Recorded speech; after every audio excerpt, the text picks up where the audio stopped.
Okay, so here's the template just here. So as long as you're working with the template of the hand, so you're going from 6, 5, 4 and 3 just coming through the sides, and what that basically does is you're in a position where it allows you to carry the template with you at all times. Then what you can do then is you can basically put that on the head and be able to see where you've got to go with it. As long as you remember what you're doing with the razor as you're coming in, that's the important part, and then it just allows you to sort of finish the cut.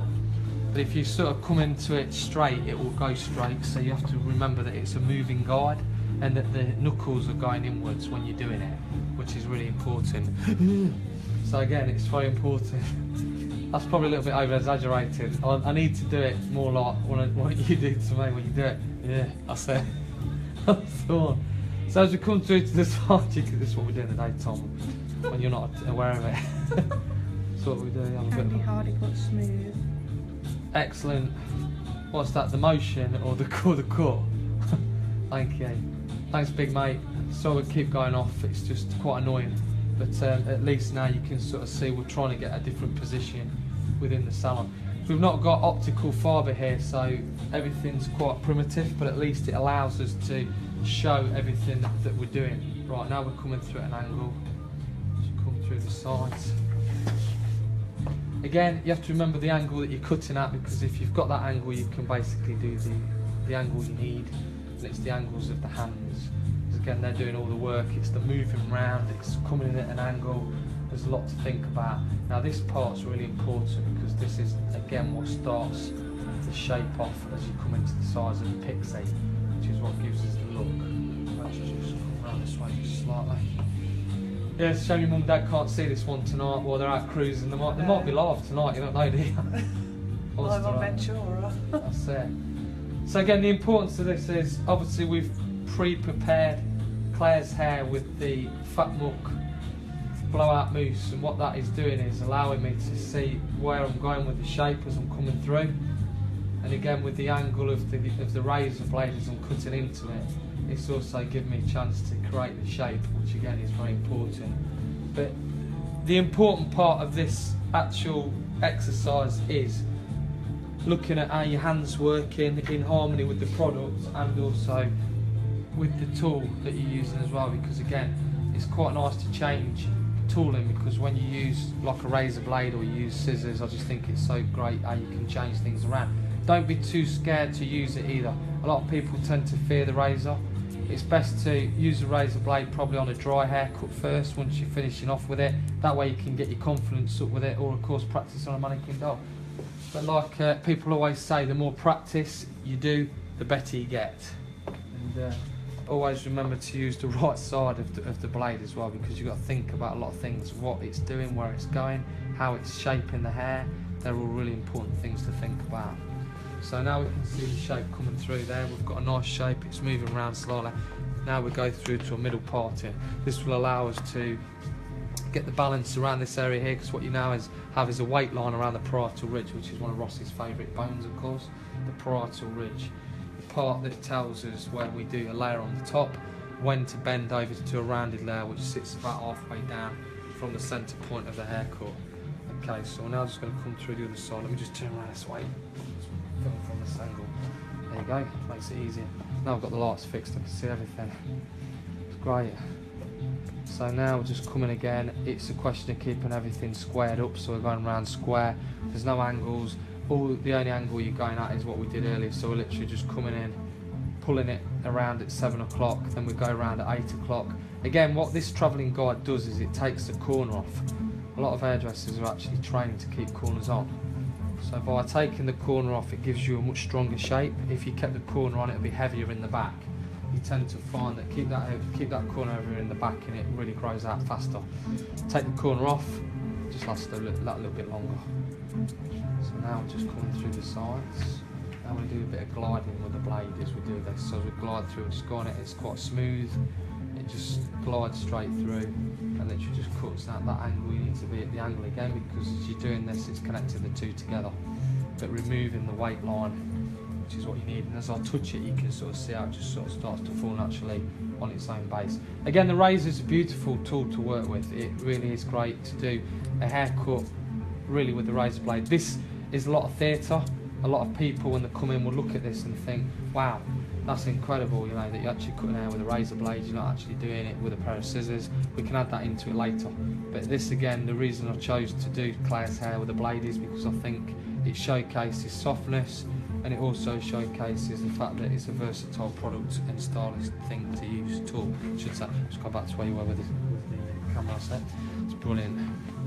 Just so we don't lose the signal again. Awesome, thank you. We'll be on to part 4. Be like something out of Crime Stoppers or something, you know. Here we go, part 6. Actually, Star Wars. Star Wars part 6. Scotty's part 6. Beam me up, Scotty. Beam me up, that's right, well done, that's it. A lot of people used to say that when I was at school. So now you can see we're coming through to this side, cutting backwards with the razor, which again is quite tricky. A lot of people just like to get hold of the razor and just cut it in like that, but I think you can be a little bit more elegant if you just cut it backwards. It's a bit of flair as well. Hairdressers are flair, you know, it's great. It's all about freedom of speech with a razor and scissors. It's great. It's almost like a choreographed dance, which is the way it should look, natural. But again, it's all practice and doing things differently. Okay, so we've now got the layers done from there down, which now gives us a really nice shape. We're now going to work from the top, so we're working from the apex through to the upper occipital bone. So if you think of it as the high point of the haircut, a lot of people tend to struggle with the high point is you just literally just put your razor on the top there and you can see roughly where your high point is around this area here, which is the crown. So now I'm just going to come back around the opposite way. What we're doing now is you have to think of this how you would do it with a pair of scissors. So you hold it up like that. You join the apex through to the upper occipital bone. Now the important part of this also is no drag. So what you tend to get is drag. So by lifting it up you get no drag, which means that if you've got a drag that's going to be quite heavy and it will hold heavy and it just won't look right. So when you're working with a razor blade it's the other way around. So you lift it up. As you can see there's no drag there. If you had drag it'd be like that. And all you do then is just drop your blade in and literally just cut it up towards your fingers. It's got a safety guard on it, so it's not a problem. And then all you do then is just bring it round. Now the important thing is you'll be working round on this like in sections of an orange. So you go around, so again we'll just divide this off slightly. And again remembering you are lifting it up, because if you don't it will affect the cut. So again this is really important to join the two together. Tend to find some hairdressers tend to leave this squared through the back, which is okay, but you've got a lot of weight and as it grows out that squareness grows out. By rounding it off it grows out equally at the same time and gives you more body through the top. Anybody else just joined us? Any questions? Lynn Atkinson asked me if I've got arm ache yet. What's the answer, Chloe? Not yet. Yeah. That's a good answer. Well done Lynn for asking the question. My dad never says that when he's on at all. Right now we're cutting backwards. Matthew Sidwell, good to see you with us tonight. Good to see you. Woo! I hope you're doing well and I hope you're sticking to the plan we spoke about. Good year, 2017. Keep it up. I want to hear that you're doing all right. Stick with the programme, my friend. Ben Lavender and Charlie Brooks. Hey, Charlie Brooks. Woo! Charlie Brooks. Ben Lavender, Bam Bam. Nice to see you with us tonight from Saxon. Well done. Nice to see you with us there. We'll have a few more from Saxon Fitness in a minute. They'll start coming on in a second. Charlie Brooks. Woo! A legend in her own right there, Charlie Brooks. Right, you can see now, as I'm shaking this off, you can start to see the shape as it starts to turn in and give us a nice shape. So now we're going to go through to the top part. As you can see the silhouette of the shape, it gives it a lot more movement. So now, we'll be working in a circle. Through the top again, most people cut this way, which is a solid amount of hair coming forward. We're going to be going short to long to preserve the length of the fringe, and then we'll be working from 9 o'clock to 12 o'clock, then from the other side from 12 o'clock to 3 o'clock. So you have to think that the arm, that's the mechanics of this cut, is my arm here, which is dictating time. So that's dictating, big mouthful there, 11, 12, and the time I need. So I'm now going to do two things. I'm going to lift it up to the time and elevate it up as well. So I'm pulling it up towards me to keep and preserve the length that's on the front. So when you're looking at it, it's going short to long. That's the only way you can do it. If you were to cut it all off really short, then you'd find that you'd have no fringe. So you have to think about all these things. It's all about the bigger picture, as your arms are. Yeah. Excellent. Thanks. You're doing good. So, as we get to the top, now we're coming up to 12. You can see I'm really pulling it up there, just slow it down for the benefit of Chloe and the camera. So we're now just pulling it through. One quick pull off the end, and that leaves the length on there. And then we just give that a little shake. We can see from your angle we've kept the length of the fringe, and it also is blended in. There's no steps, no lines. You can see the softness coming through just there. So when it's dried, we're now starting to pixify the cut. Donna Morris has joined. That's right. Donna Morris. Donna Morris, nice to see you with us, Donna. Hope you're okay. This should look quite familiar for you, this section from where you're having your hair done. Funny enough, a week ago tonight. Right, so now we're going to go through the top. So let's just lie down. We're going to go from 12 through to 3 o'clock. So we're now just going to come through again. Now remember, we're going short to long as we're coming through this area here. So we're just literally just coming here, cutting backwards, and we're literally coming up towards the fringe, which is preserving that length just through there. So again, we'll use scissors in a minute. After this part, we'll come through, get the cut in. Dean Payne, good to see you with me tonight. Hope you're okay, brother. Happy New Year to you. Woo! From one hairdresser to another. Hope you've been round to see Paul and Barbara. It's another hairdresser I used to train, and Dean was there on the bus when I used to see him many years ago. We're talking a long time ago as well now. It's nice. So I say you never quite know who's going to come on, so it's nice. Well, you can see now we're coming around to the other side. So the razor's still going. Again, we're pulling up to preserve the length on the front. Chloe wants to say something. We're too far that way. Donna Morris thought, hi Scott, can't wait for my turn. Kev says hi. Round this side. Come round this side quickly, we'll lose the picture. That's it, we're doing well. Yes, Donna, I'm looking forward to when you're coming here as well. It'll be fantastic. I really am looking forward to that too. Kev, great to see you with us tonight as well. Hope you're both well. Your time will come, Donna, very soon. It's not far away, trust me. You'll be here and people will be watching you. Claire said to me tonight, actually, Mrs. Hill, she said it seemed quite surreal to be sitting here, but again, it's here, we're live. It's happening. We are in the sleepy little town of Ilshilton, where it's all happening, and hopefully everybody's learning something. So now we're cross-checking and going the opposite way, so I'm just making sure that everything's all nice and level. And then literally I'll go through them with a pair of scissors just to soften it out even more and do a few more little tricks. David Beckwith. David Beckwith, great to see you, big man. Hope you're okay tonight. I'm guessing you've been out with the running club tonight, which we can't really call the name of what it's called, but I'm sure you've had a good night with Ross. I'm sure Ross will be on at some point. I can start to see the shape now. Starting to appear. Right, so now we'll go to a pair of scissors. You put go on, Scotty. Who said that? David Beckwith. Yeah. Excellent. Thanks, David. I appreciate that. He always says that. Right, so now look, if you look at the length, what we've got on the top, you can really see it's quite choppy. See all the movement in it. So what we're going to do right now is just point a bit out with the scissors.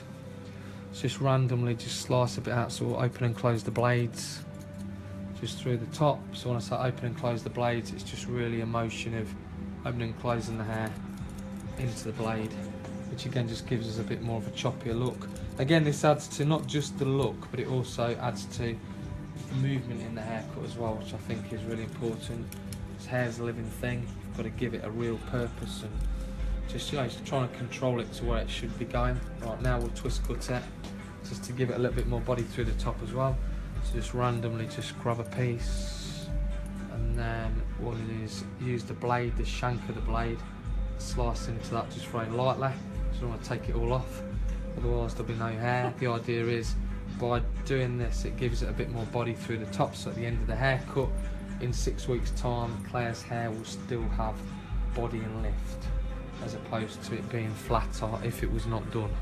Again, this is very big in the 60s, just gives it another little effect through the top, because again, it's the little tricks that make the difference. So let's just make this side. Just through the top part, this is where the money is, through the top, that's why it gives you the look. Nobody gets to see the shape. Right, so, just to have a slight recap then, we've got now the cut, which we've cut with a razor blade. We've put movement into the hair. What we're going to do now is we're going to blow dry in a moment, which means we'll disappear in a second.